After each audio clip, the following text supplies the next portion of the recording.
Пра прычыны і ход канфлікту паміж Ягайлам і Кейстутам створана багатая гістарыяграфія як папулярная, так і навуковая. Асабліва багатая польская гістарыяграфія, якая характарызуецца імкненнем да апалагетыкі Ягайлы. Прычына зразумелая, Ягайла, пачынальнік вялікай польскай дынастыі Ягелонаў, мусіць быць беззаганны. Насамрэч, як падаецца, больш адпаведнай рэальнасці старая традыцыйная версія, прадстаўленая беларуска-літоўскімі летапісамі і падхопленая, падтрыманая польскім гісторыкам 15 стагоддзя Янам Длугашам, які напісаў пра Кейстута наступнае. Але за яго шчырую вернасць адплочана яму найстрашнейшай няўдзячнасцю. Канфлікт паміж дуумвірамі наспяваў паступова. Аналіз наяўных крыніц, наяўнай сукупнасці крыніц прыводзіць да высновы, што яго прычынай былі палітычныя амбіцыі маладога вялікага князя Ягайлы, незадаволенага сваёй рэальнай пазіцыяй у краіне і ў дзяржаве. Малады вялікі князь, якому яшчэ трэба было даказваць свой аўтарытэт, найперш перад старэйшымі заслужанымі князямі Гедымінавічамі, быў незадаволены. Ягоная вага рэальна ў дзяржаве была меншая, чым ягонага дуумвіра, дзядзькі Кейстута, якому нікому нічога не трэба было даказваць. Ён ужо ўсё давёў на працягу доўгага жыцця і як палітык, і як ваяр.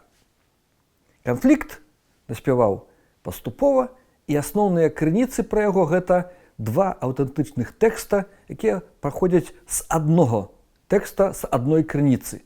Гэта аповед Вітаўта Кейстутавіча, змешчаны ў першай частцы летапісца вялікіх князёў літоўскіх, і гэта так званы мемарыял Вітаўта для кіраўніцтва Тэўтонскага ордэна. Абедзве крыніцы з'явіліся дзесьці ў пачатку 90-х гадоў 14 стагоддзя. Цікава, што беларуска-літоўскім летапісе асноўная віна за канфлікт ускладваецца на баярына Вайдылу, асобу прыбліжаную да вялікага князя Альгерда, а потым да Ягайлы. Маўляў, гэта ён намаўляў маладога князя супраць дзядзькі і угавораў таго пайсці на саюз з крыжакамі. Такая ўвага сярэднявечных аўтараў да проста хай сабе уплывовага баярына выглядае як ускоснае апраўданне вялікага князя Ягайлы. Маўляў, ён не быў сам па сабе здраднікам, толькі паддаўся нядобраму ўплыву. Вайдыла, хоць і быў уплывовым баярынам, ягоная пячатка нават падвешана да дамовы з ордэнам, не мог, канешне, раўняцца ў палітыцы з князямі Гедымінавага рода. Ён добра надаваўся на ролю ганца-пасланца, бо вылазкі в ордэн баярына было лягчэй утрымаць у тайне, чым, напрыклад, паездку князя з Кіргайлы. Вайдыла не ацалеў у бойцы паміж вялікімі панамі, быў павешаны па загаду Кейстута ў 1381 годзе. Гісторыкі лічаць, што не апошнюю, а магчыма і галоўную ролю ў эскалацыі ўнутры ліцвінскага канфлікта адыграў Тэўтонскі ордэн, які пільна сачыў за падзеямі ў лагеры свайго галоўнага ворага. Магчыма, маюць рацыю тыя гісторыкі, якія лічаць, што ордэн гэты канфлікт і інспіраваў, спрытна згуляўшы на амбіцыях маладога вялікага князя.